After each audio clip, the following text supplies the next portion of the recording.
Hey foodies, welcome to liveloverecipes.com. இன்றைக்கி நம்ம சேனலில் நம்ம பார்க்க போகிற ரெசிபி என்னென்னு பார்த்திங்கன்னா ஒரு சூப்பர் சிம்பிளான பிரேக்ஃபாஸ்ட் ரெசிபி தான். எப்போவுமே இட்லி தோசை அப்படின்னு செஞ்சிட்ருப்போம் இல்லையா, அதுக்கு பதிலாக ஒரு வேறு விதமான ஒரு ரொட்டி ரெசிபி தான் நம்ம இன்றைக்கி பார்க்க போகிறோம். அரிசி மாவை வச்சு செய்யக்கூடிய இந்த ரெசிபி பேர் அக்கி ரொட்டி. வாங்க இது எப்படி ஈஸியாக செய்யலான்றதை பார்க்கலாம். இந்த ரெசிபிக்கு ஃபர்ஸ்ட் ஒரு பவுலில் ஒரு கப் ப்ளேஸ் பண்ணிடலாம். அது பார்த்திங்கன்னா 250 கிராம்ஸ் அளவுக்கு பிடிக்கக்கூடிய கப்பு. இதில் 1 கப் அளவுக்கு அரிசி மாவை ஆட் பண்ணிக்கலாம்.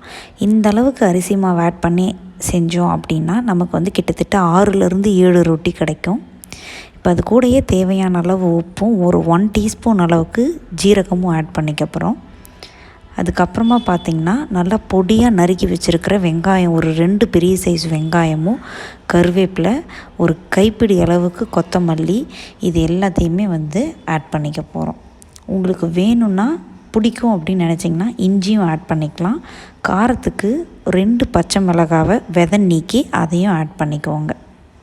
இப்போது கொஞ்சம் கொஞ்சமாக தண்ணி விட்டு இதை நல்லா ஒரு சாஃப்டான டோ கன்சிஸ்டன்சிக்கு பிசைஞ்சு ரெடி பண்ணி வச்சுக்கணும்.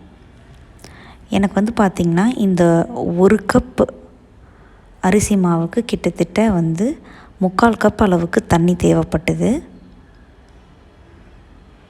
கொஞ்சம் கொஞ்சமாக தண்ணி ஆட் பண்ணி இந்த மாதிரி ஒரு சாஃப்டான டோவாக ரெடி பண்ணி வச்சுக்கோங்க.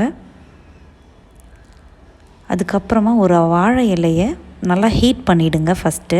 அப்போ தான் வாழை இலை நம்மளுக்கு நிறைய நேரத்துக்கு கிழியாமல் வரும். இப்போது எண்ணெய் தடவிட்டு கையிலையும் லைட்டாக எண்ணெயை அப்ளை பண்ணிக்கோங்க. இப்போது மாவை ஒரு போர்ஷன் டிவைட் பண்ணி அதை இந்த மாதிரி நல்ல இலையில் பரத்தி விடுங்க. இப்போ இந்த மாதிரி நல்லதை கையிலேயே அழுத்தி தேய்ச்சி விட்டிங்க அப்படின்னா நல்ல மெல்லிசான ரொட்டியாக நம்மளுக்கு கிடச்சிடும். நடுவில் ஒரே ஒரு ஓட்டை போட்டுருங்க. ஏன்னா நல்லா மேலேயும் கீழேயும் வேகணும் அப்படின்றதுனால. இப்போது ஈவன் சைஸில் எல்லாமே டிஸ்ட்ரிபியூட் ஆனதுக்கப்புறமா தவாவை சூடு பண்ணிக்கலாம். அதில் கொஞ்சமாக எண்ணெய் அப்ளை பண்ணிவிட்டு இப்போ நம்ம ரெடி பண்ணி வச்சுருந்தோம் இல்லையா, அதை அப்படியே கவுத்து விட்டுறலாம். ஒரு ஃபியூ செகண்ட்ஸில் பார்த்திங்கன்னா வாழை இலையில் இருக்கிற இந்த அக்கி ரொட்டி நல்லா சூடுனால நம்மளோட தவாவில் பிடிச்சிக்கும். அதுக்கப்புறமா நம்ம வாழை இலையை பொறுமையாக ரிமூவ் பண்ணி எடுத்துட்டோம் அப்படின்னா அழகாக நம்மளுக்கு வந்துடும். இப்போது லைட்டாக ஆயிலில் மேலே ட்ரிசில் பண்ணி விட்டுறலாம். ஒரு ஃபியூ செகண்ட்ஸ் நல்லா வெந்துச்சுன்னா இந்த மாதிரி ப்ரௌன் ஸ்பாட்ஸ் அங்கே இங்கே வரும்.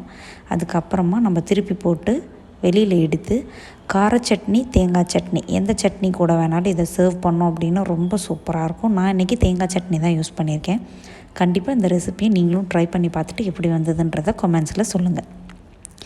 இந்த ரெசிபி உங்களுக்கு பிடிச்சிருந்தது அப்படின்னா மறக்காமல் நம்ம சேனலை சப்ஸ்கிரைப் பண்ணுறதோட மட்டும் இல்லாமல் உங்கள் ஃப்ரெண்ட்ஸ் அண்ட் ரிலேட்டிவ்ஸ்க்கும் ஷேர் பண்ணுங்கள். தேங்க்ஸ் ஃபார் வாட்சிங்.